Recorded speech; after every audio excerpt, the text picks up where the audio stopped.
नमस्कार दोस्तों, हमारी आज की कहानी का नाम है रसोई। अरे नेहा बहू, कौशल निकला कि नहीं? सास विभा जी हड़बड़ाते हुए बोलीं। अपनी बच्ची को देखने के लिए तो मेरी आंखें पथरा गई हैं। पता नहीं कैसी होगी मेरी बच्ची। बस अब सब्र नहीं होता, जल्दी से आ जाए। फ़ोन करो कहाँ तक पहुँचे। माँ जी, कौशल जी को निकले तो 1 घंटा हो गया और फ्लाइट तो 8 बजे की है। अभी तो 7 बजे हैं। आप चिंता ना करें, दीदी समय पर घर पहुँच जाएंगी। अरे तुम्हें क्या मालूम, एक माँ का दिल अपनी बेटी के लिए कितना तड़प रहा है। पूरे 3 साल बाद आएगी मेरी रेनू। विभा जी की बेटी विदेश में रहती है। कोरोना के कारण, दूसरे छोटे बच्चे के कारण काफ़ी समय बाद आ रही है। ऐसा करें माँ जी, जाकर पूजा कर लीजिए। आपका थोड़ा समय कट जाएगा, तब तक दीदी भी आ जाएंगी। वाह रे बहू, तुम्हारे आलस की तो पराकाष्ठा है। यह नहीं कि सारा काम खुद निपटा लो। तुम देख नहीं रही मैं अपनी बेटी के लिए किस कदर हैरान परेशान हूँ। उसे देखने के लिए तड़प रही हूँ। जाओ, जाकर खुद कर लो। मुझसे आज कुछ मत कहना, मैं अपनी बेटी के साथ ही बैठूंगी, कहते हुए अपने कमरे में चली गईं। नेहा एक लंबी सांस लेते हुए रसोई में भोग का प्रसाद बनाते हुए सोच रही थी, काश मैं भी मेरी माँ के पास जा पाती। पिछले 3 साल से तो मैं भी नहीं गई। मगर सास को शायद बेटी का ही दर्द दिखता होगा, बहू का नहीं, कहते हुए ठाकुर जी को स्नान कराकर भोग प्रसादी लगा रसोई में जाकर चाय नाश्ता बनाने लगी। नेहा की शादी के बाद ही कोरोना महामारी आ गई। इसी बीच उसका बेटा हो गया। पूरा समय घर में रहने के कारण विभा जी अपनी बहू नेहा पर हावी होती गईं। अभी बीमारी फैल रही तो कभी बच्चा छोटा है, बोल उसे अपने मायके भी नहीं जाने दिया है। धीरे धीरे उसका आत्मविश्वास भी अपने ऊपर से उठने लगा। उसकी सास जो कहती वो चुपचाप करती रही। कौशल अपनी बहन को लेकर घर पहुंचा। खूब भव्य स्वागत के बाद सब मिलकर नाश्ता करने लगे। समोसा, कचौरी, ढोकला, खांडवी, सैंडविच, पोहा, जलेबी, नारियल बर्फी, बेसन लड्डू से पूरी डाइनिंग टेबल भर गई। शरबत, जूस, चाय, काफ़ी अलग, सब इतने सारे नाश्ते का आनंद ले रहे थे। बस नेहा ही थी जो भाग भाग कर सबकी पसंद का खाना परोस रही थी। तभी रेनू बोली, अरे भाभी, आओ ना, आप भी बैठकर हमारे साथ नाश्ता कीजिए। और भाभी, आप छुट्टियों में मायके गई थी ना? नेहा नामे जवाब देने ही वाली थी कि ए बहू, बातें बाद में होती रहेंगी, तू जल्दी जा। मेरी नातिन के लिए बॉर्नवीटा वाला दूध और बिटिया के लिए कोल्ड कॉफ़ी लेकर आ। पर मम्मी, मैंने जूस पी लिया है।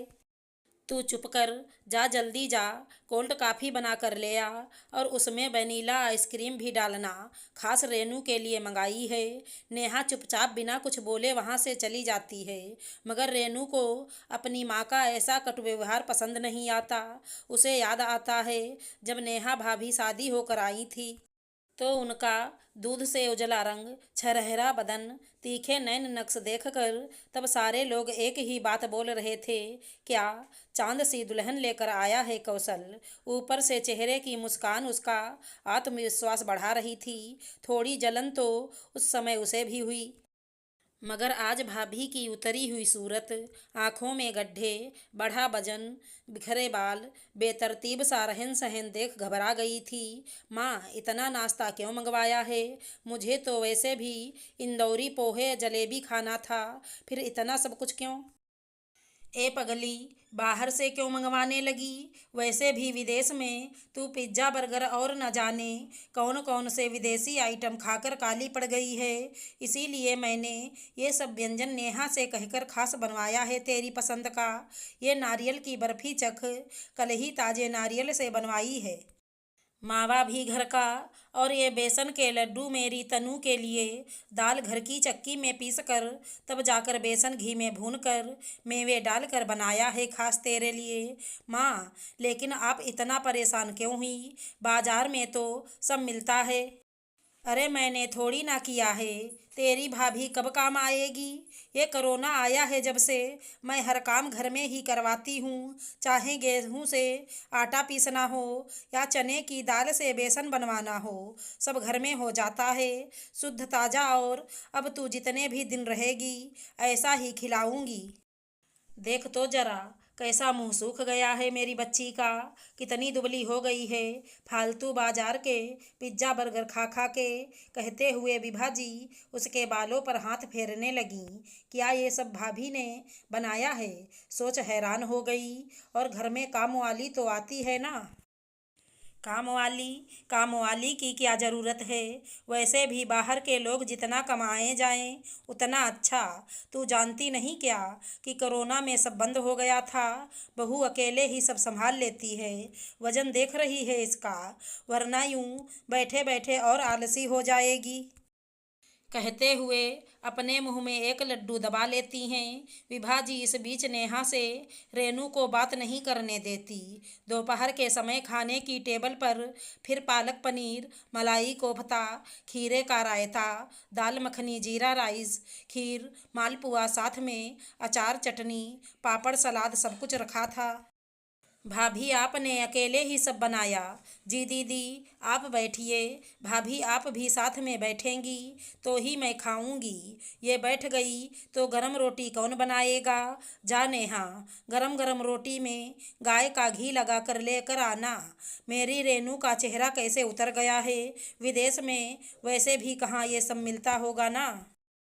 कहते हुए विभा जी अपनी और रेनू की थाली परोसने लगीं। मगर चिंटू को कौन पकड़ेगा? रेनू फिर चिंतित होते हुए बोली, अरे बेटा तू खाने पर ध्यान लगाना। बहू को आदत है चिंटू को प्लेटफार्म पर बिठा लेती है। वो बैठा बैठा अपनी माँ के संग छोटी छोटी लोई से खेलता रहता है और वो गरम गरम रोटी ले आती है। काम तो ऐसे ही निपटाने पड़ते हैं, कौन सी बड़ी बात है। कहते हुए ककड़ी का एक टुकड़ा अपने मुंह में डाल चबाने लगीं। मगर ये तो बहुत खतरनाक बात है माँ। कहीं तवा कढ़ाई पकड़ लिया और जल गया तो? कुछ नहीं होता, हमेशा से ऐसे ही खेलता रहता है रसोई में उसके साथ। अपनी माँ की लापरवाही और व्यवहार देख रेनू तुरंत टेबल से खड़ी होकर रसोई में पहुंची। चिंटू को विभा जी को पकड़ाया और कहा, आप इसे देखें, तब तक हम दोनों रोटियां सेक कर लाते हैं। अरे बिटिया तू थकी हारी आई है और यहाँ मायके में रोटियां सेकेगी? नहीं नहीं बेटा, तेरे तो आराम करने के दिन हैं। तू यहाँ किसी काम को हाथ नहीं लगाएगी, समझी? हाँ मैं सब कुछ समझ गई, पर आपको समझ में नहीं आ रहा है। भाभी बच्चे और परिवार में के पीछे खुद को पूरी तरह भुला बैठी हैं। जब से मैं आई हूँ देख रही हूँ, पसीने में लथपथ पूरे घर में दौड़ती घूम रही हैं। साथ में छोटा बच्चा भी संभालती हैं, आपकी फरमाइश भी पूरी कर रही हैं। और आपने मेरे नाम पर इतना सारा खाना पीना बनवाया, उनसे जिसकी बिल्कुल भी ज़रूरत नहीं थी। आपको मेरा उतरा हुआ चेहरा दिखता है, पर उनका क्यों नहीं दिखता? आप उनकी मदद क्यों नहीं कराती? और कोरोना में काम वाली छुट्टी पर अब तक क्यों नहीं लगाई? अब तो हर घर में सब लोग आ जा रहे हैं। और अगर ऐसा है कि आपके घर बाहर के लोग आते जाते नहीं, तो मैं भी अभी अपना बैग उठाकर वापस जा रही हूँ, क्योंकि मैं भी बाहर से आई हूँ।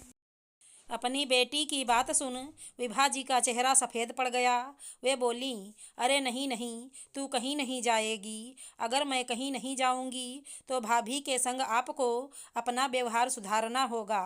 और आपकी तो मैं क्या कहूँ, जब हम लोग घर में थे तब तो काम वाले खूब आते जाते थे। आप से तो खुद ही काम नहीं होता था। हम बच्चों को भी हमारे दादा दादी ने कितने लाड़ से पाला है। आप तो घर का काम निपटाकर मोहल्ले में गप्पे मारने निकल जाती थी। अब भाभी के लिए आपका कोई फर्ज नहीं बनता।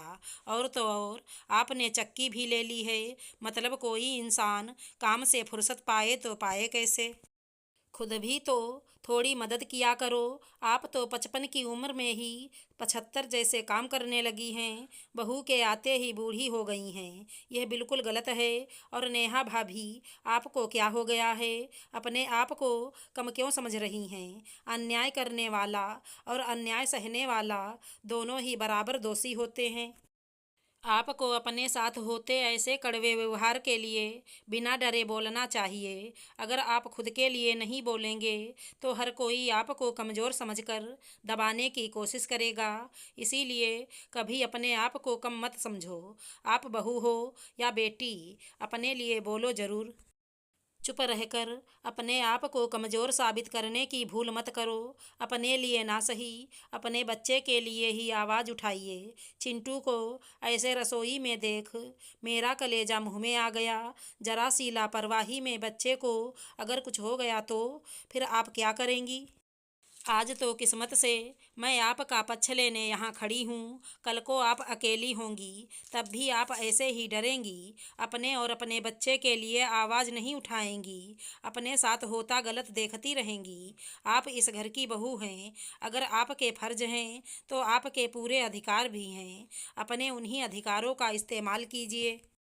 और आप कोई आलसी कमज़ोर मक्कार नहीं हैं। बस आप अपने माँ बाप के दिए संस्कारों के आगे चुप हैं। तब नेहा बोली, हाँ दीदी, आप सही कहती हैं। गलती मेरी है। मुझे अपने हक के लिए बोलना चाहिए था। आपने मुझे आने वाली ज़िंदगी का सबक दिया है। अब आगे से मैं इस बात का पूरा ध्यान रखूंगी। बेटी रेनू को गुस्से में देख विभा जी बोली, तू बिल्कुल सही कह रही है। धीरे धीरे मैंने सारी ही जिम्मेदारी नेहा को पकड़ा दी। उसके बाद पलट कर नहीं देखा। और पिछले 3 साल में मैं इसकी आदी हो गई। मुझे एहसास ही नहीं हुआ कि मैं अपनी बहू के साथ कितना गलत कर रही हूँ।